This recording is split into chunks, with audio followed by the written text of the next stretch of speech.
Hello பசங்களா, இன்னைக்கு நம்ம யூனிட் 7 ஆல்டர்னேட்டிங் கரண்ட்ல ஒரு சூப்பர் இம்பார்ட்டன்ட் டாபிக் பார்க்க போறோம்.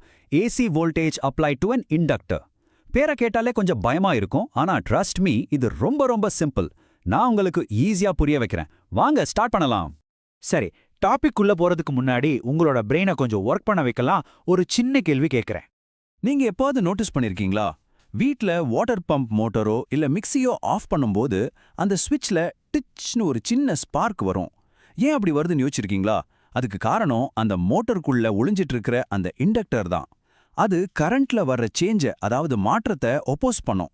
அது என்ன ஏதுன்னு இப்போ டீட்டெயிலா பார்ப்போம். ஓகே, ஃபர்ஸ்ட் அண்ட் ஃபோர்மோஸ்ட் ஒரு இண்டக்டர்னா என்ன? அதோட பேசிக் ஐடியாவை ஒரு சூப்பர் சிம்பிள் அனாலஜியை வச்சு புரிஞ்சுக்க ட்ரை பண்ணலாம். ரெடியா? ஜஸ்ட் இமேஜின், உங்ககிட்ட ஒரு பெரிய பைப் இருக்கு. அதுக்குள்ள தண்ணிக்கு பதிலா ரொம்ப திக்கான ஹனி, அதாவது தேன் ஃபில் பண்ணியிருக்கு. இப்போ நீங்க ஒரு பக்கம் அதை தள்ளுறீங்க. என்ன ஆகும்? அது உடனேவா மூவ் ஆகுமா? இல்ல, கொஞ்ச நேரம் எடுத்துக்கும். அதை தான் நம்ம இனர்ஷியான்னு சொல்றோம். ஒரு விதமாத சோம்பேறித்தனம்னு வச்சுக்கோங்களேன். கரெக்டா, நம்ம இண்டக்டரும் இப்படிதான். அது கரண்ட்ல வர எந்த ஒரு சேஞ்சையும் நோ நோ சொல்லி அப்போஸ் பண்ணும். ஓகே, இந்த அனாலஜிலேயே கண்டினியூ பண்ணுவோம். நீங்க கொடுக்குற அந்த புஷ் இருக்குல்ல, அதை தான் நம்ம வோல்டேஜ்னு சொல்றோம். ஆனா அந்த ஹனியோட ஃப்ளோ, அது நம்ம கரண்ட்னு வச்சுக்கலாம். அது உடனே ஸ்டார்ட் ஆகாது, கொஞ்சம் டைம் எடுத்துக்கும், ஒரு டிலே இருக்கும். அப்போ இதுல இருந்து என்ன தெரியுது? அந்த புஷ், அதாவது வோல்டேஜ் ஃபர்ஸ்ட் வந்துடும். ஆனா ஃப்ளோ, அதாவது கரண்ட் கொஞ்சம் லேட்டா தான் வரும். சோ கரண்ட் எப்பவுமே வோல்டேஜை விட பின்னாடி தான் இருக்கும். டெக்னிக்கலா சொன்னா current lakhs behind the voltage. இந்த பாயிண்ட்டை மனசுல லாக் பண்ணி வச்சுக்கோங்க. ஆல் ரைட், இப்போ நம்ம அனாலஜி மூலமா ஒரு பேசிக் இன்ட்யூஷன் கிடைச்சிருச்சு. இப்போ வாங்க பிசிக்ஸ்ல நம்ம என்சிஆர்டி டெக்ஸ்ட் புக் என்ன சொல்லுதுன்னு ஒஃபிஷியல் டெஃபினேஷனை பார்க்கலாம். பாருங்க, டெக்ஸ்ட் புக் என்ன சொல்லுதுன்னா, ஒரு இண்டக்டருக்கு அக்ராஸா இருக்கிற வோல்டேஜ் அந்த கரண்டோட வேல்யூவை பொறுத்தது இல்ல. அது அந்த கரண்ட் எவ்வளோ ஃபாஸ்டா சேஞ்ச் ஆகுதுங்கிறத பொறுத்தது. Rate of change of current. இந்த ஃபார்முலாவை பாருங்க. V equals L times di/dt. இந்த di/dt தான் அந்த ரேட் ஆஃப் சேஞ்ச். அப்போ கரண்ட் எவ்வளோ வேகமா மாறுதோ அவ்வளோ அதிகமா வோல்டேஜ் இன்டியூஸ் ஆகும். இப்போ வோல்டேஜ் எப்படி கரண்ட்டை லீட் பண்ணுதுன்னு ஒரு சின்ன மேத்தமேட்டிக்கல் ப்ரூஃப் பார்ப்போம். பயந்தராதீங்க, ரொம்ப சிம்பிள். நம்ம ஏசி கரண்டோட ஈக்குவேஷன் எடுத்துக்கலாம். I is equal to I0 sin ωt. இப்போ நம்ம இண்டக்டர்லா V இஸ் ஈக்குவல் டு LdI/dtல இதை சப்ஸ்டியூட் பண்ணுவோம். ஐயை டிஃபரன்ஷியேட் பண்ணா நமக்கு cos ωt கிடைக்கும். ஓகே, சிம்பிள் ட்ரிக்னோமெட்ரி தான். cos தீட்டாவை நம்ம எப்படி எழுதலாம்? sin ஆஃப் theta plus 90 degrees. Correct? So நம்ம ஃபைனல் வோல்டேஜ் ஈக்குவேஷன் என்ன ஆகுது? V is equal to V0 sin ωt plus 90 degrees. இப்போ ரெண்டு ஈக்குவேஷனையும் கம்பேர் பண்ணி பாருங்க. கரண்ட்ல ஃபேஸ் ஒமேகா மட்டும்தான் இருக்கு, ஆனா வோல்டேஜ்ல ωt பிளஸ் 90 இருக்கு. ஸோ இதுக்கு என்ன அர்த்தம்? சிம்பிள், வோல்டேஜ் கரண்ட்டை விட 90 டிகிரிஸ் முன்னாடி, அதாவது லீட் பண்ணிட்டு போகுது. இதுதான் the ஃபைனல் ரிசல்ட். ஒரு பியோர் இண்டக்டர் சர்க்கியூட்ல voltage always leads the current by 90 degrees. இது ஒரு கோல்டன் ரூல், மறக்கவே கூடாது. நம்ம ரெசிஸ்டன்ஸ் பத்தி படிச்சிருக்கோம்ல, அது கரண்ட்டுக்கு கொடுக்குற ஆப்போசிஷன். அதே மாதிரி ஒரு இண்டக்டர் ஆல்டர்னேட்டிங் கரண்ட்டுக்கு, அதாவது ஏசிக்கு கொடுக்குற ஆப்போசிஷனுக்கு ஒரு ஸ்பெஷல் பேர் இருக்கு. அதுதான் இண்டக்டிவ் ரியாக்டன்ஸ். அதை நம்ம X சப்ஸ்கிரிப்ட் L அப்படின்னு சொல்லுவோம். இதோட யூனிட்டும் ஓம்ஸ் தான், ரெசிஸ்டன்ஸ் மாதிரியே. ஃபார்முலா ரொம்ப simple. XL equals ωL, where omega is the angular frequency. இந்த சார்ட்டை பார்த்தா இன்னும் கிளியரா புரியும்.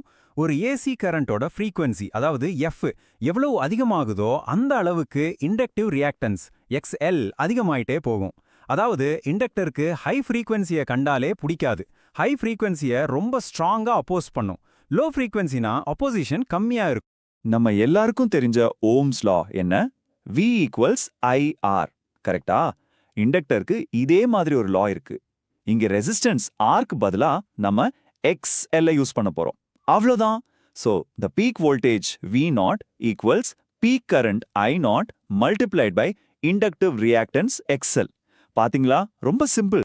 சரி, இப்போ ஒரு சின்ன ஒர்க் எக்ஸாம்பிள் பார்ப்போம். ஒரு இண்டக்டரோட வேல்யூ L 0.1 ஹென்ரி. அந்த சர்க்கியூட்ல இருக்கிற voltage equation V of t equals 10 sin 100 pi t volts. நம்ம என்ன கண்டுபிடிக்கணும்? ரெண்டு விஷயம்.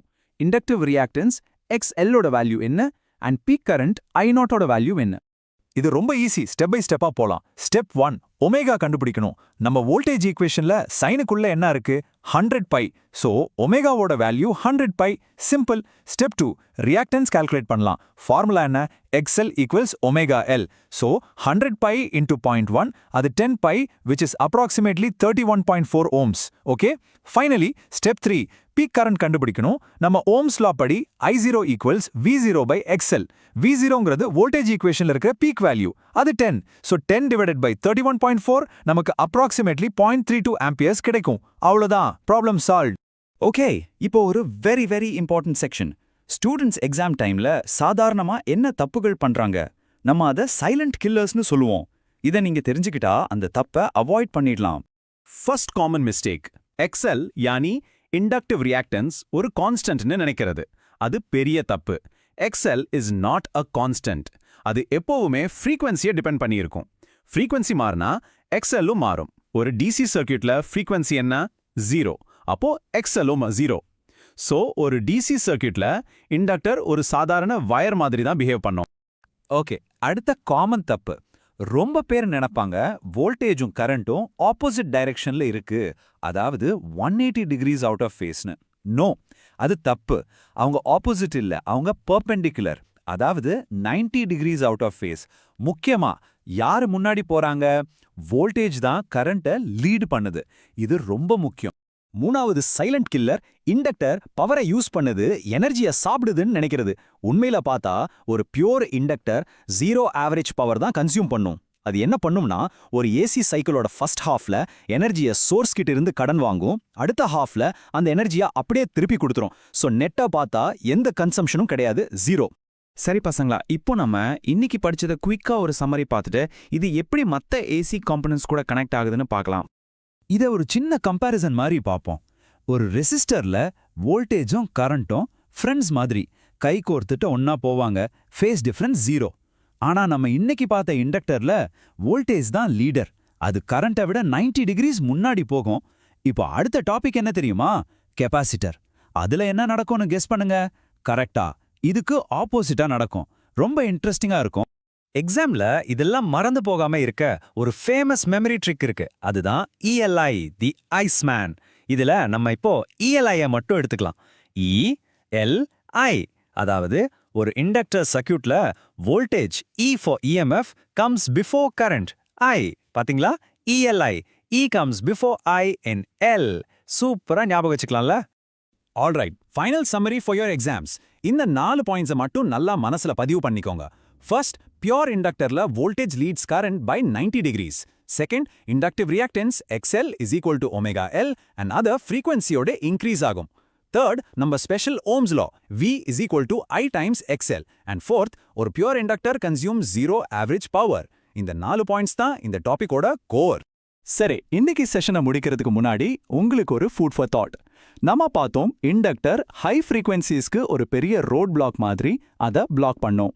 அப்போ யோசிச்சு பாருங்க, எந்த காம்பனன்ட் ஹை ஃப்ரீக்வன்சிஸ்க்கு கிரீன் சிக்னல் காட்டி அதை ஈஸியா பாஸ் பண்ண விடும்? இதுக்கு ஆன்சரோட நம்ம அடுத்த செஷன்ல மீட் பண்ணலாம். Take care.